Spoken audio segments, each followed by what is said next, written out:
Hello friends, welcome to my YouTube channel honours student. आज हम करने वाले हैं मैक्सिमाइजेशन ऑफ टोटल प्रॉफिट। तो यहाँ हम जानते हैं प्रॉफिट होता है रिवेन्यू माइनस कॉस्ट। अब प्रॉफिट मैक्सिमाइजेशन निकालने के लिए सेम जैसे हम रिवेन्यू मैक्सिमाइजेशन निकालते थे, डीपी अपॉन डी एक्स को 0 के इक्वल रखेंगे। फिर चेक करने के लिए डबल डेरिवेटिव, अगर डबल डेरिवेटिव नेगेटिव आ रहा है तो प्रॉफिट मैक्सिमाइजेशन होगा।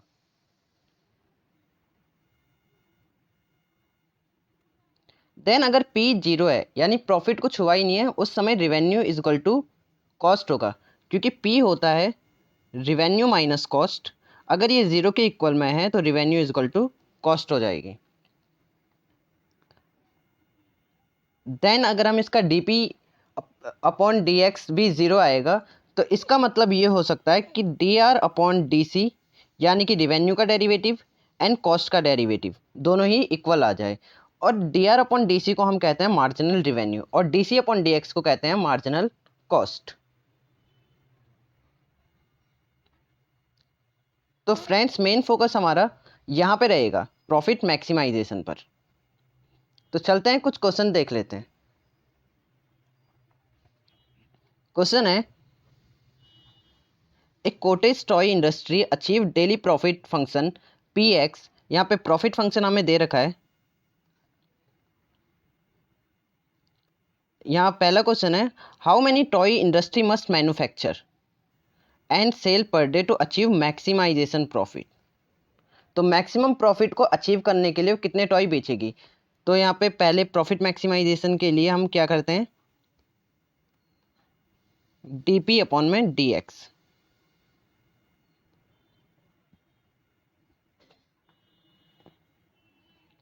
तो DP अपॉन DX करेंगे, आ जाएगा माइनस 0.01 प्लस 2 एंड ये कांस्टेंट है तो ये 0 हो जाएगा। देन हम इसको इक्वल्स टू 0 रखते हैं, x भी आएगा यहाँ पे। तो x is equal to 2 upon 0.01 जो कि आ जाएगा 200। तो x हमारा 200 निकल गया, यानी कि उसे 200 टॉय बनाने चाहिए फॉर प्रॉफिट मैक्सिमाइजेशन। अब इसको चेक कर लेते हैं, चेक करते हैं हम डबल डेरिवेटिव करके। तो डी स्क्वायर पी अपॉन में d p square d x square is equal to, इसका अगर हम डबल डेरिवेटिव करेंगे तो आ जाएगा -0.01। ये लेस देन 0 आ रहा है, डेट्स मीन कि यहाँ पे प्रॉफिट मैक्सिमाइजेशन हो रहा है। प्रॉफिट पर टॉय निकालने के लिए पहले हमें प्रॉफिट निकालना पड़ेगा। तो यहाँ तो हमें पता चल गया कि ये 200 टॉय बनाएगा। तो अब यहाँ पे हम प्रॉफिट निकाल लेते हैं। तो P अपॉन में 200, इस वाली इक्वेशन में x की जगह हम 200 रख देंगे।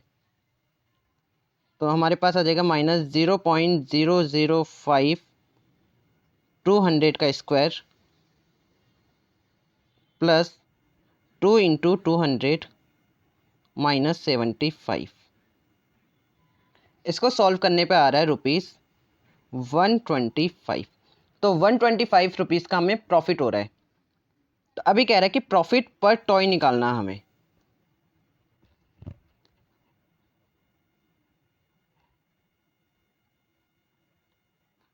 प्रॉफिट पर टॉय, तो प्रॉफिट पर टॉय कैसे निकालेंगे हम, प्रॉफिट अपॉन में यूनिट।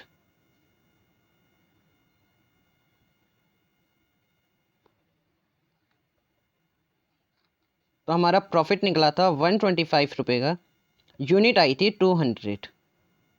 तो प्रॉफिट पर टॉय हमारे पास आ जाएगा ₹0.625। तो इस तरह से दोनों क्वेश्चन हमारे सॉल्व हो चुके हैं। चलते हैं नेक्स्ट क्वेश्चन की तरफ। If the total cost of the firm, यहाँ पे अब हमें कॉस्ट दे रखी है, total cost x is output and price under pure competition is 6। तो यहाँ पे हमें P दे रखा है 6। For what value of x profit will be maximize. अब प्रॉफिट हमें मैक्सिमाइज करना है examine both first and second order condition. अब ये first and second order condition क्या है? फर्स्ट ऑर्डर कंडीशन है जिसमें हम डी अपॉन में डी एक्स, इसको हम जीरो करते हैं, ये हमारी फर्स्ट ऑर्डर कंडीशन आती है। और सेकंड ऑर्डर कंडीशन जब हम इसका डबल डेरिवेटिव करते हैं और ये लेस देन जीरो आना चाहिए। तो ये हमारी first and second order condition. हमें प्राइस दे रखा है, कॉस्ट दे रखी है, लेकिन रिवेन्यू नहीं दे रखा। तो प्रॉफिट होता है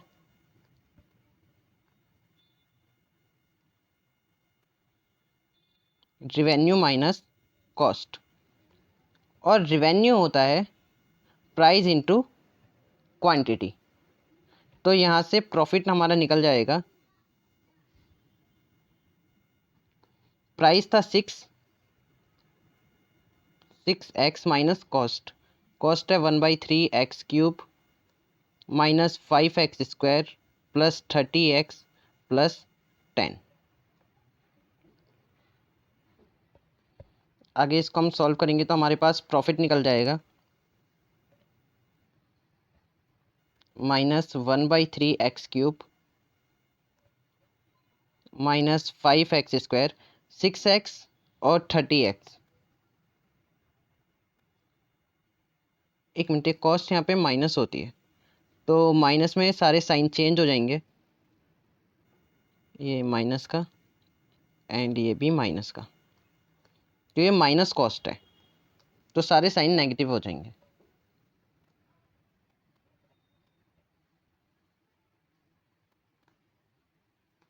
देन ये प्लस 5x²।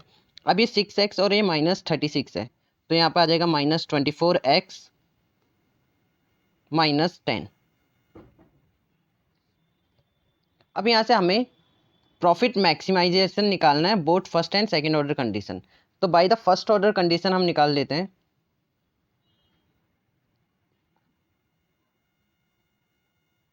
तो first order condition D upon में D X equal to zero रखते हैं। तो डी अपॉन डी एक्स निकालेंगे तो हमारे पास आ जाएगा, देखो यहाँ x³ है तो यहाँ पे 3 अपॉन में 3x² आ जाएगा, 3 से 3 कटेगा तो केवल x² आ जाएगा। तो यहाँ पे आ जाएगा माइनस का x², सिमिलरली प्लस का 10x माइनस 24, एंड ये 10 कांस्टेंट है तो जीरो हो जाएगा, इज इक्वल टू जीरो। अभी देखिए ये क्वाड्रेटिक इक्वेशन बन गई है तो इसका कोफिशिएंट को पॉजिटिव कर लेते हैं -1 से डिवाइड करके, x² minus 10x plus 24 is equal to zero. अब इस क्वाड्रेटिक इक्वेशन को सॉल्व करने पे हमारा आंसर आ जाएगा x² minus 6x minus 4x plus 24 is equal to zero. x², x common आया, x माइनस 6, 4 कॉमन आया माइनस का तो यहाँ पे आ जाएगा x minus 6 is equal to zero. तो यहाँ पे x की वैल्यू 6 आ गई एंड x की वैल्यू 4 आ गई। अब दोनों ही पॉजिटिव वैल्यू है तो अब हमें ये देखना होगा कि हम 6 को कंसीडर करें या फिर 4 को कंसीडर करें। अब इसी प्रॉब्लम से बचने के लिए हम लगाते हैं सेकंड ऑर्डर डेरिवेटिव। तो यहाँ पे सेकंड ऑर्डर निकालने के लिए सेकंड ऑर्डर की कंडीशन है कि d² p upon dx² less than zero आना चाहिए। इसका डबल डेरिवेटिव आ जाएगा माइनस का 2x प्लस का 10। अब यहाँ पे करते हैं put x is equal to 6, तो यहाँ पे आ जाएगा माइनस का 12 प्लस का 10 जो कि आ रहा है माइनस का 2 लेस देन ज़ीरो। अब देख लेते हैं put x is equal to 4, तो यहाँ पे आ जाएगा माइनस का 8 प्लस का 10 जो कि आ रहा पॉजिटिव 10 एंड ये ग्रेटर देन ज़ीरो है। तो कंडीशन क्या कहती है कि लेस देन ज़ीरो आना चाहिए। तो लेस देन ज़ीरो आ रहा है तो यहाँ पे हम 4 को रिजेक्ट कर देंगे और क्वांटिटी कितनी आ जाएगी x इज इक्वल टू 6। तो यहाँ पे कह रहा था what is the value of x for profit will be maximize. तो यहाँ पे हम लिख लेंगे x is equal to 6 for profit maximise.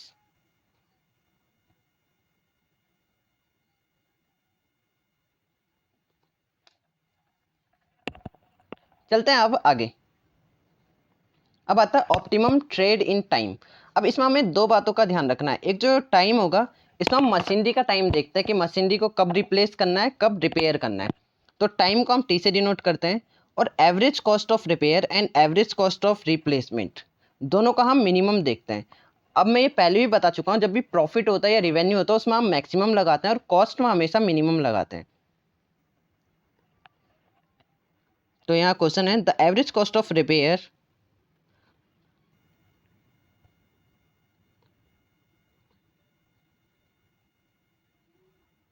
is equal to rupees 320.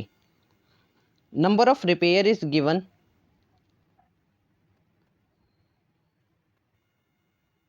Number of repair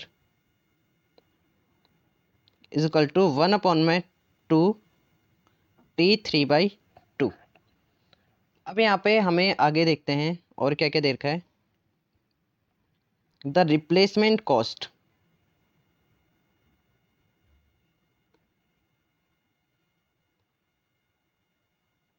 दे रखी है ₹80,000। Find the optimum replacement period. तो हमें ऑप्टिमम रिप्लेसमेंट पीरियड निकालना है। तो इसका फॉर्मूला हमने अभी देखा है, average cost of repair and average cost of replacement. अब यहाँ हमें एवरेज कॉस्ट ऑफ रिपेयर तो दे रखा है, लेकिन एवरेज कॉस्ट ऑफ रिप्लेसमेंट हमें नहीं दे रखा, हमें बस रिप्लेसमेंट कॉस्ट दे रखा है। तो एवरेज कॉस्ट ऑफ रिप्लेसमेंट कैसे निकालेंगे हम? Average cost of replacement is equal to replacement cost upon में एक्स। जैसे हम एवरेज कॉस्ट कैसे निकालते थे, कॉस्ट अपॉन में एक्स, तो एवरेज कॉस्ट ऑफ रिप्लेसमेंट कैसे निकालेंगे? रिप्लेसमेंट कॉस्ट अपॉन में एक्स।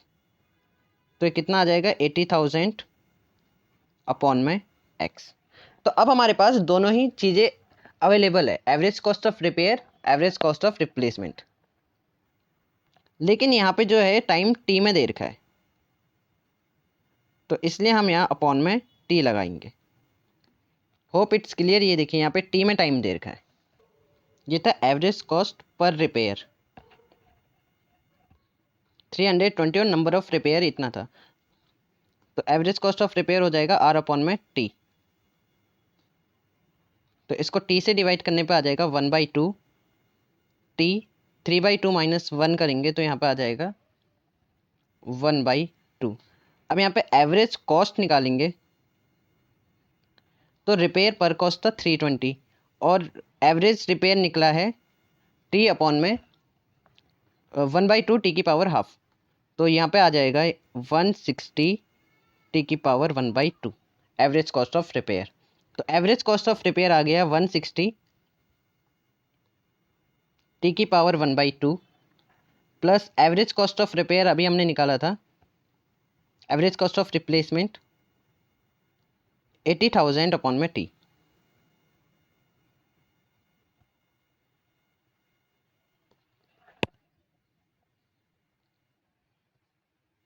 अब क्वेश्चन की आगे की नीड क्या कह रही है कि find the optimum replacement period. तो ऑप्टिमम रिप्लेसमेंट पीरियड निकालने के लिए हमें इन दोनों को पहले मिनिमम करना पड़ेगा, कॉस्ट आर मिनिमम। तो मिनिमम करने के लिए सबसे पहले फर्स्ट डेरिवेटिव, तो फर्स्ट डेरिवेटिव आ जाएगा 1/2 आगे आ गया इंटू 160। तो ये कटेगा तो 80 आ जाएगा, तो मैं यहाँ पे 80 लिख रहा हूँ। 80t माइनस 1/2 एंड यहाँ पे आ जाएगा माइनस 80,000 अपॉन में टी का स्क्वायर। तो फर्स्ट डेरिवेटिव हमारा निकल गया है, इसको हम पुट कर देंगे 0 के इक्वल। देन यहाँ एलसीएम लेके अगर सॉल्व करेंगे तो ये आ जाएगा 80t 3/2 माइनस 80,000, और ये जो टी डिनोमिनेटर में था ये इधर जाके 0 से मल्टीप्लाई हो गया तो 0 ही आ गया। Then t 3/2 is equal to 80,000 divide by 80। Then हम इसको कट कर देंगे तो हमारे पास आ जाएगा 1000।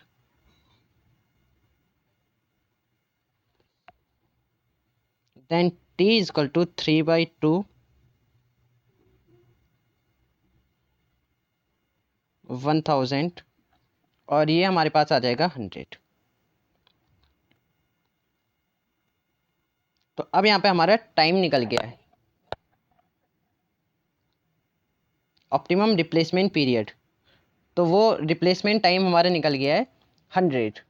अब इसको हम चेक कर लेते हैं कि ये सच में मिनिमम आ रही है या नहीं। चेक कैसे करते हैं हम? डबल डेरिवेटिव से।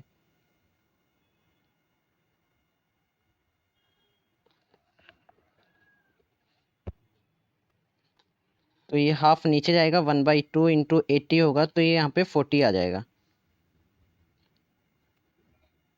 माइनस का 40 t माइनस 3/2, एंड यहाँ पे आ जाएगा प्लस का 1,60,000 अपॉन में t का क्यूब।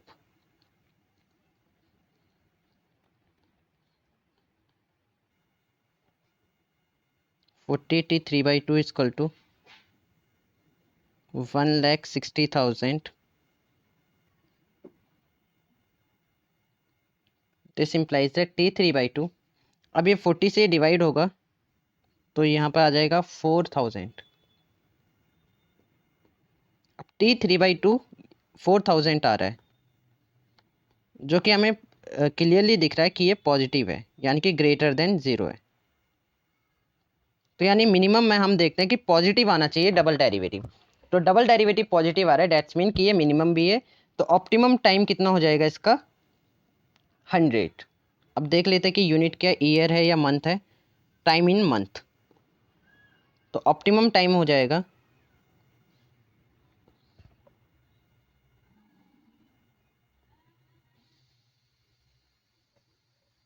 ऑप्टिमम रिप्लेसमेंट पीरियड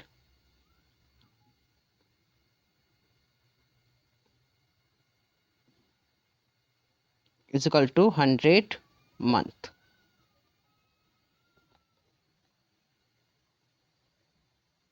तो एक बारी रिकैप कर लेते कि हमने करा क्या था। यहाँ पे हमें कॉस्ट पर रिपेयर दे रखा था, तो हमने वो लिख लिया cost per repair, and number of repair यहाँ पे दे रखा था। लेकिन हमें अकॉर्डिंग टू फॉर्मूला क्या चाहिए होता है? Average cost of repair. तो एवरेज कॉस्ट ऑफ रिपेयर निकालने के लिए पहले हमें रिपेयर अपॉन में टी रखा, तो हमारे पास ये आ गया, एंड यहाँ पे पर रिपेयर की कॉस्ट इतनी थी, तो एवरेज कॉस्ट ऑफ रिपेयर हमने इससे मल्टीप्लाई कर दी, तो हमारे पास आ गया 160 टी की पावर हाफ। देन दूसरी चीज़ हमें चाहिए होती है कॉस्ट ऑफ रिप्लेसमेंट।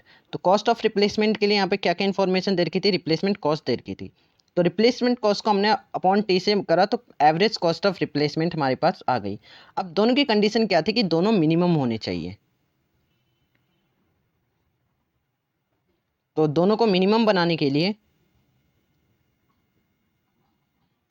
यहाँ वो था मिनिमम था, तो फर्स्ट डेरिवेटिव से हमने इसको मिनिमम करा, तो यहाँ से हमें रिप्लेसमेंट पीरियड मिल गया। अब इसको चेक करने के लिए कि ये सच में मिनिमम है या नहीं है, तो सेकंड ऑर्डर डेरिवेटिव हमने करा, तो ये सेकंड ऑर्डर डेरिवेटिव पॉजिटिव आ गया, दैट्स मीन ये मिनिमम है।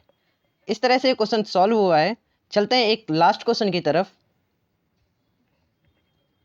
क्वेश्चन काफ़ी बड़ा दिख रहा है लेकिन बहुत ईजी है। A major airline purchase a small plane, cost दे रखी है प्लेन की हमें। तो सारी इन्फॉर्मेशन अलग से लिख लेते ताकि बार बार क्वेश्चन पढ़ने की ज़रूरत ना पड़े। कॉस्ट गिवन है 5,20,000। The company estimate the average cost of capital and average operating cost of the flight time। अब यहाँ पे सैलवेज वैल्यू दी है, तो सैलवेज वैल्यू दे रखी है हमें 4,20,000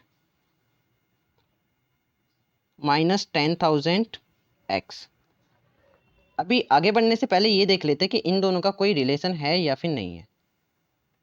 तो सैलवेज वैल्यू से हम क्या निकाल सकते हैं, कॉस्ट ऑफ कैपिटल, क्योंकि यहाँ पे हमें बोल रखा है एवरेज कॉस्ट ऑफ कैपिटल। तो यहाँ पे हम निकाल लेते हैं cost of capital.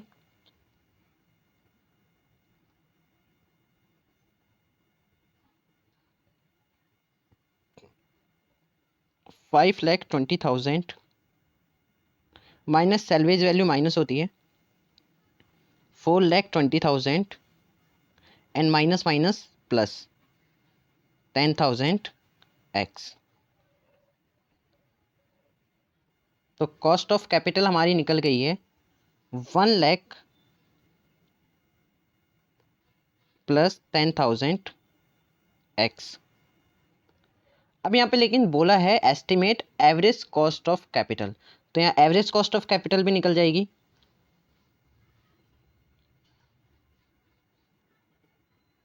Average cost of capital कैसे निकलेगी, AC अपॉन में C अपॉन में X। तो कॉस्ट ऑफ कैपिटल हमारे पास थी, इसके अपॉन में X कर लेंगे तो ये आ जाएगा 1,00,000 अपॉन में X प्लस 10,000। X से X कैंसिल हो गया। चलो यहाँ तक तो हमें बस इतनी ही इंफॉर्मेशन मिली है। अब आगे पढ़ते हैं। Average operating cost per hour is given by function. अब ऑपरेटिंग कॉस्ट निकालने की जरूरत नहीं है, ये हमें खुद ही दे दी है क्वेश्चन में। Operating cost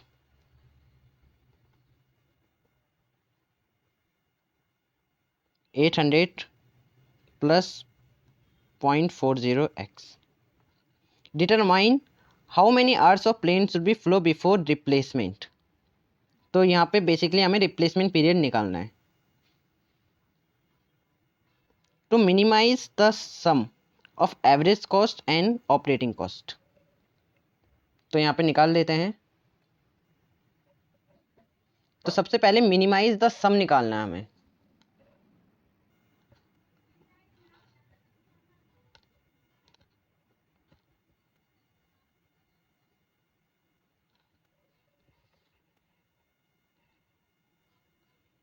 some of average cost of capital plus average operating cost, तो दोनों का सम कर लेते हैं। एवरेज कॉस्ट ऑफ कैपिटल अभी हमने निकाली थी, वो है 1,00,000 अपॉन में X plus 10,000 and average operating cost question में ही दी थी, वो है 800 प्लस में 0.40 x। तो ये निकल गया 1,00,000 अपॉन में x। इन दोनों को ऐड कर लेते हैं, प्लस 0.40 x। तो ये निकल गया हमारे पास सम। अब यहाँ पे t हम लिख सकते थे, लेकिन सारी इंफॉर्मेशन x में है तो हमें अकॉर्डिंग टू नीड x ही लिखना पड़ेगा। अब यहाँ से हमें दोनों को क्या निकालना था, मिनिमम। तो मिनिमम निकालने के लिए सबसे पहले first derivative,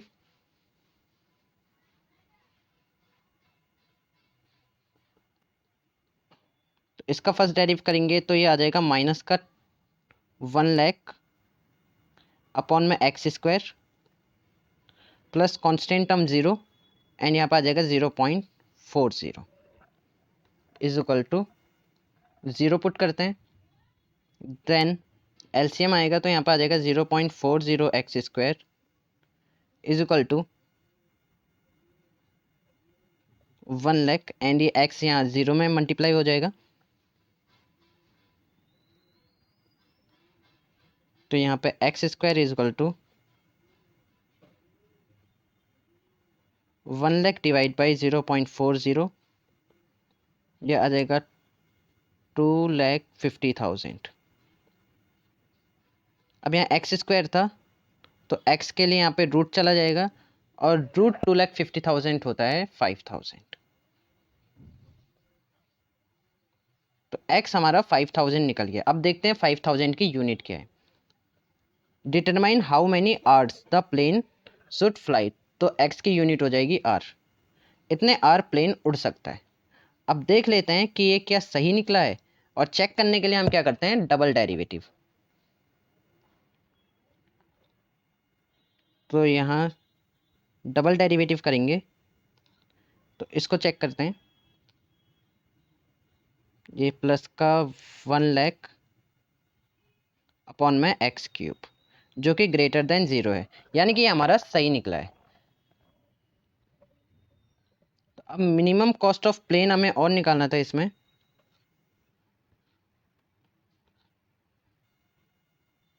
cost per are भी निकालना था।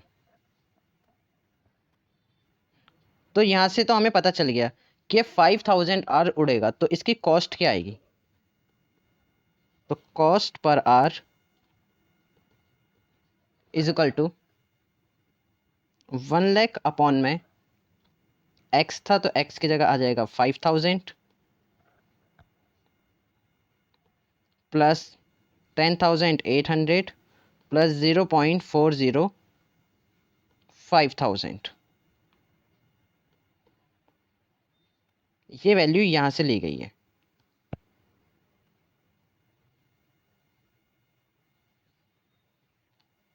यहाँ से सी एक्स से वैल्यू है, जहाँ जहाँ एक्स है वहाँ वहाँ हमने 5000 रख दिया।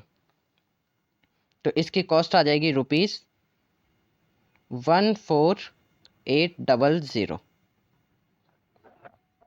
तो फ्रेंड्स, इस तरह से क्वेश्चन सॉल्व हुआ है। Optimum trade in time and profit maximization हमारा आज का टॉपिक था। होप है कि अच्छे से आपको क्लियर हो गया होगा। तो अभी तक आपने मेरे चैनल को सब्सक्राइब नहीं करा तो चैनल को सब्सक्राइब जरूर कर लीजिएगा, और अपने फ्रेंड्स के साथ भी वीडियोस करिए ताकि उनको भी स्टडी में हेल्प मिल सके। मिलते हैं नेक्स्ट वीडियो में।